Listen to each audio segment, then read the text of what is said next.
ঈদের পরদিন মঙ্গলবার রাতে ঢাকার সায়দাবাদ থেকে নোয়াখালীর উদ্দেশ্যে ছেড়ে আসে ২১শে এক্সপ্রেসের একটি যাত্রীবাহী বাস, যেখানে চালক, সুপারভাইজার ও হেলপার ছাড়াও ৪১ জন যাত্রী ছিলেন। রাত ১২:৩০টার দিকে বাসটি কুমিল্লার লালমাই এলাকায় পৌঁছলে কয়েকজন মোটরসাইকেল চালক তাদের বাসটিকে পেছন থেকে ধাওয়া করে। মোটরসাইকেল আরোহীরা লাকসাম বাজারের কাছাকাছি পৌঁছলে ২ থেকে ৩ জন মোটরসাইকেল আরোহী বাসটির সামনে এসে থামার জন্য সংকেত দেয়, কিন্তু বাসের গতির সাথে পেরে উঠতে পারেনি। বাসে থাকা যাত্রীরা আতঙ্কে চিৎকার করতে থাকে। আমার দায়িত্ব হলো যে কোম্পানি আমারে গাড়ি দিছে, যে গাড়িটা রক্ষণাবেক্ষণ করার জন্য। আর যাত্রী হলো আপনার ৪০ জন যাত্রীর সেবা দেওয়াটাই ড্রাইভারের কর্তব্য। তো আমার যেটুকু চেষ্টা, আমি যাত্রীদেরকে নিরাপত্তা দিছি। আমার এই পরিস্থিতি থাকা অবস্থায়ও আমি আহত হবার পরও আমি চেষ্টা করছি যাত্রীদের যাতে তাদের মাল সাবানা, তাদের স্বর্ণ অলংকার, টাকা পয়সা যেন তাদের বা গাড়িরও কোনো ক্ষয়ক্ষতি যাতে না হয়, নিজের জীবন বাজিয়ে রাখিও চেষ্টা করছি যাত্রীদের উপকার করার জন্য। এখন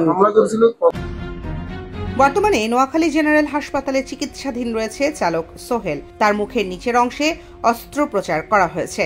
অপরাধীদের চিহ্নিত করে ঘটনাটির সুষ্ঠু বিচার দাবি করেছেন আহত চালকের পরিবারের সদস্যরা। আমার ভাই ৪০ জন মানুষ, ওদের নিরাপত্তা, জীবনমান নিরাপত্তা করতে গিয়ে নিজের জীবন ঝুঁকি রেখে যে কাজটি করছে, সেটার জন্য আমরা গর্বিত, মানুষকে রক্ষা করছে। কিন্তু আমি এর পাশাপাশি এই জিনিসটাও চাই, যারা এই প্রত্যক্ষ এবং পরোক্ষভাবে যারা এই হামলাটা করছে, তাদের কঠিন আকারে প্রশাসনের দৃষ্টি আকর্ষণ করতেছে, তাদের যেন কঠিন আইনানুগ ব্যবস্থা নেওয়া হয়। ডাকাতির চেষ্টাকালে হামলায় বাসের প্রায় ২ লাখ টাকার ক্ষতি হয়েছে বলে জানিয়েছেন বাসের মালিক জহিরুল ইসলাম তারেক। তিনি প্রশাসনের কাছে অনুরোধ করে বলেন, সড়কে আইন শৃঙ্খলার উন্নতির পাশাপাশি এই ঘটনা যারা ঘটিয়েছে তাদের দ্রুত চিহ্নিত করে আইনের আওতায় আনা হোক।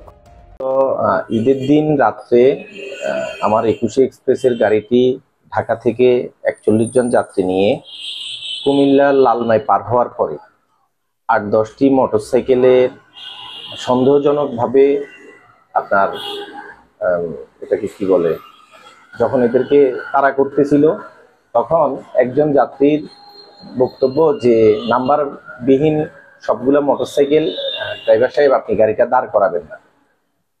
পরক্ষণে আমার ড্রাইভার সকল যাত্রীর কথা চিন্তা করে, যাত্রীর জানমালের হেফাজতের কথা বিবেচনায় নিয়ে গাড়িটি দাঁড় না করিয়ে তার মতো করে গন্তব্যে নিয়ে আসার চেষ্টা করে। ইতিমধ্যে বিপুলাসার বাজারের এখানে প্রথমে গাড়িকে হামলা করে গাড়ির প্রায় ১.৫-২ লক্ষ টাকার ক্ষতি করে, ইভেন আমার ড্রাইভারকে আহত করে।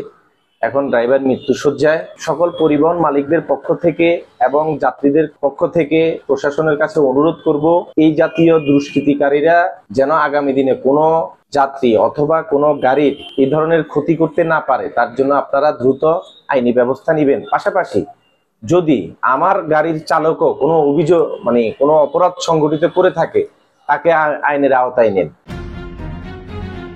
চালক সোহেলের মাথা ও চোয়ালে বেশ কয়েকটি সেলাই লেগেছে, ভেঙে গেছে ২টি দাঁত, চোয়াল ফেটে যাওয়ার সার্জারি করা হয়েছে।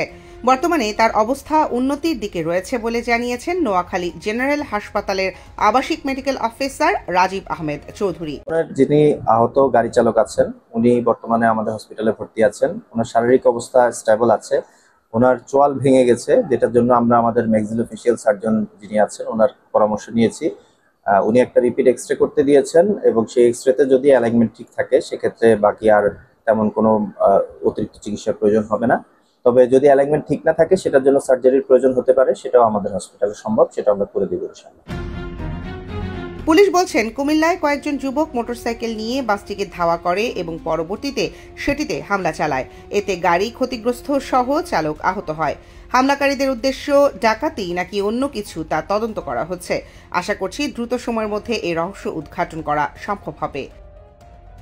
ঈদের রাতে ঢাকা থেকে নোয়াখালীগামী একটি পরিবহন, ২১শে পরিবহন, এই পরিবহনটি যখন যাত্রীদের নিয়ে রাতের বেলা আসতেছিল নোয়াখালীতে, তো লাকসাম নামক একটি জায়গায় কুমিল্লা জেলাতে, সেখান থেকে কিছু মোটরসাইকেল আরোহীরা ওই পরিবহনটির পিছু নেয় এবং এক পর্যায়ে পিছু নিতে নিতে এসে সামনে এসে পরিবহনটি যখন না থামায় এবং বেপরোয়া গতিতে চলতে থাকে, তখন সামনে এসে ওই মোটরসাইকেল আরোহীরা বাসটির ড্রাইভার যিনি ছিলেন তাকে লক্ষ্য করে ইটপাটকেল মারতে থাকে এবং সেই ঘটনায় বাসটির যিনি চালক ছিলেন তিনি আহত হয়েছেন এবং হসপিটালে ভর্তি আছেন, এরকম একটি সংবাদ আমরা পেয়েছি।